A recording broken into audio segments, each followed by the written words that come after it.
A while ago, I did a video on Halo, and I talked about the ways that I felt Halo was struggling to tell more stories in its world. My big takeaway from that was really coming to understand how important the Covenant was to the fiber and feel of Halo as a franchise. The Covenant not only provided a really interesting faction from a narrative perspective, but they also provided a really interesting faction from a gameplay perspective. Not only could Bungie have a diverse range of enemies that you could fight, but they could go all out on them and really fine-tune them to precisely express their role in the combat.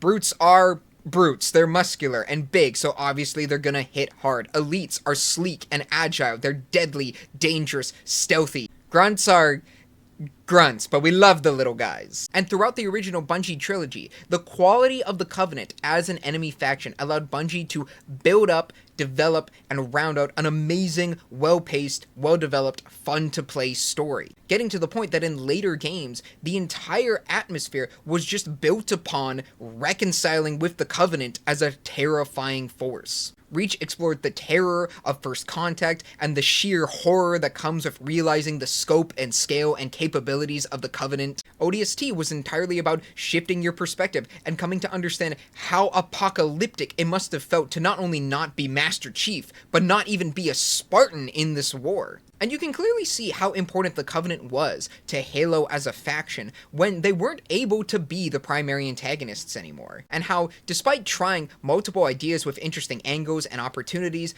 nothing quite reached the potential or excitement of the Covenant. Made very much clear by the time of Halo Infinite, where the villains are just the Covenant again, but this time they're called the Banished, and they're red. When I ended that video, I said I didn't know where Halo should go as a franchise. I didn't know what they should do, what swings they should make to elevate and redefine itself in a new era, but I hoped that they would find something that could re-tap the brimming potential of the Halo world. And ironically, after ending that video there and sitting with it for a bit, I came to the realization that what Halo needs is the Nemesis system. You guys remember the Nemesis system, right? That standout gameplay feature used in the Shadow of Mordor and Shadow of War games developed by Monolith Productions that saw you build your own army of orcs in Middle-earth and you would have different relationships and rivalries with them throughout your playthrough that Warner Brothers patented and sat on for 7 years doing nothing with it until they ultimately closed down the studio for some reason, right as they were about to make a new game for Wonder Woman that used said Nemesis system? That Nemesis system?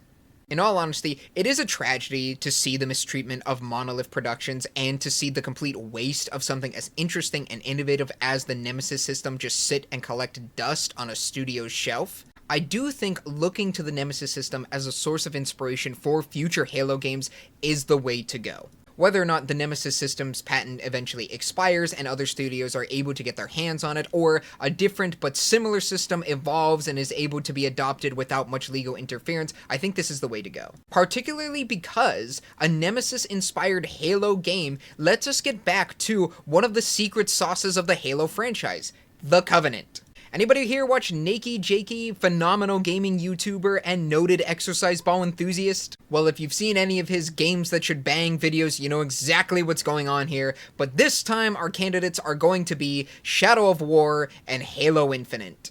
Halo Infinite's decision to transition to a mostly open-world format was one of the biggest swings Halo has made in a while. And while it wasn't perfectly executed, it highlighted a lot of potential this format had for games going forward. Focusing on traversal, varying encounters, cementing Master Chief's status once again as a legitimate one-man army. These were all things that Infinite was able to highlight for the most part pretty well. What it was lacking was a proper through line, something to actually do and keep track of while you're running around this open world. And I do put a lot of that at the foot of the fact that the Banished as a faction are just not all that interesting. They are the Covenant in appearance, but they have none of the substance or structure or intrigue that made the Covenant interesting to begin with. And while we want that Covenant gameplay in Halo because it is so important and foundational to how these games have played in the past, we don't want the story to regress to accommodate that. Part of the strength of the Covenant as an initial faction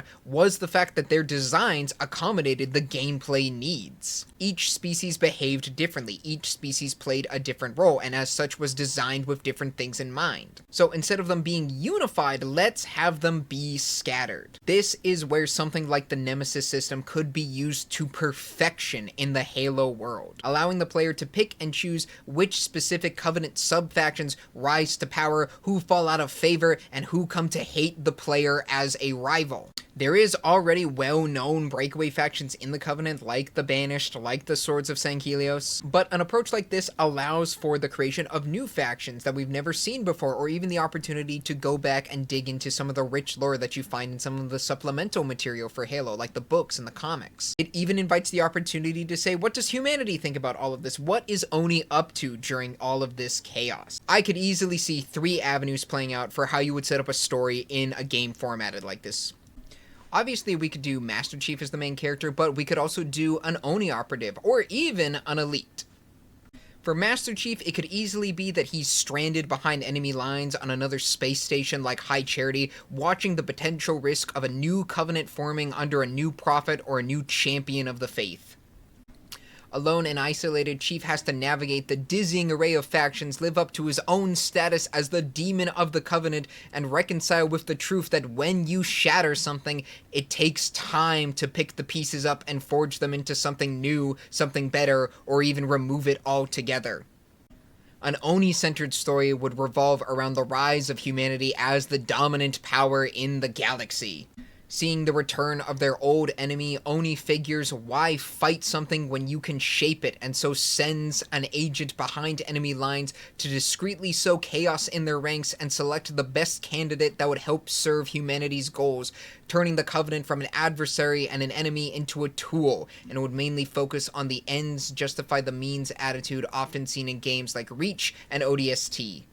Finally, I think it would be really cool to have a game that explored the perspective of an elite in a post-human Covenant war, reconciling with the fact that they are no longer the dominant power in the galaxy.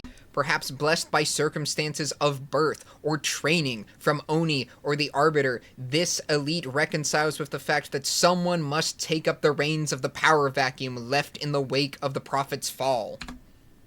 The tide shifts between those who simply want to find peace with humanity and those who want to seek a bitter revenge. And the species of the Covenant are forced to reconcile with their gross misunderstanding of their own technology, or double down and completely embrace their dogma once more. I also just think that the diversity of species that are available to the Halo world thanks to the nature of the Covenant would just provide really interesting, social gameplay elements. The inherent factionalism we see in the Covenant species as they interact with one another, the different ways in which they joined the Covenant or were forced into it, the grievances they hold against one another historically and just within the Halo games themselves. There's a lot of risk and reward you could have in terms of how that plays out when setting up your own factions or choosing your own champions to rise through the ranks of any particular Covenant breakaway group. You could have a really tactical, intelligent Jackal that's perfect for what you need, but is an elite willing to subject themselves to a Jackal's authority? Maybe in one faction, maybe not in another. I also just think it would be really funny if there was an achievement you could get if you successfully managed to level a grunt all the way up from the bottom to the top of any specific hierarchy. It should be really hard and really difficult, and there would be a lot of heartbreak as we watch all these little guys get betrayed, but the reward, the sweet validation of it would be all the more worth it. It doesn't 100% have to go in any of the ways that I described, but I feel like something akin to this is where Halo should move toward.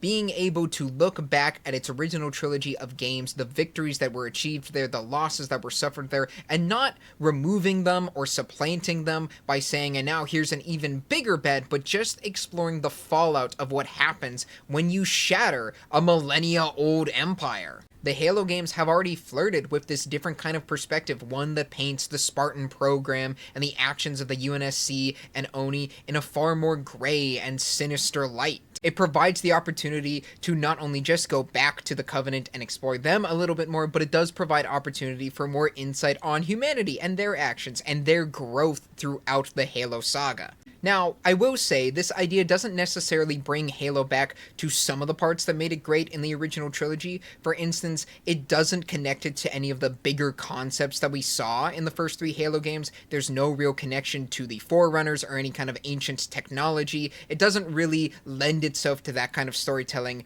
at a glance, but that stuff could be infused or added into it later on. It could see more ancient technology make its way out into the galaxy. It could have more to do with the fallout of Cortana's machine war.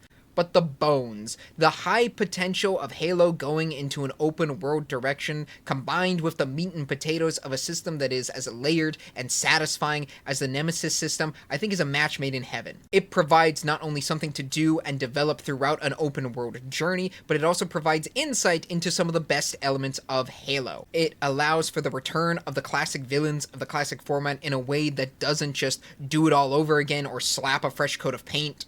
And I'm gonna be honest, for me, it just sounds fun to play.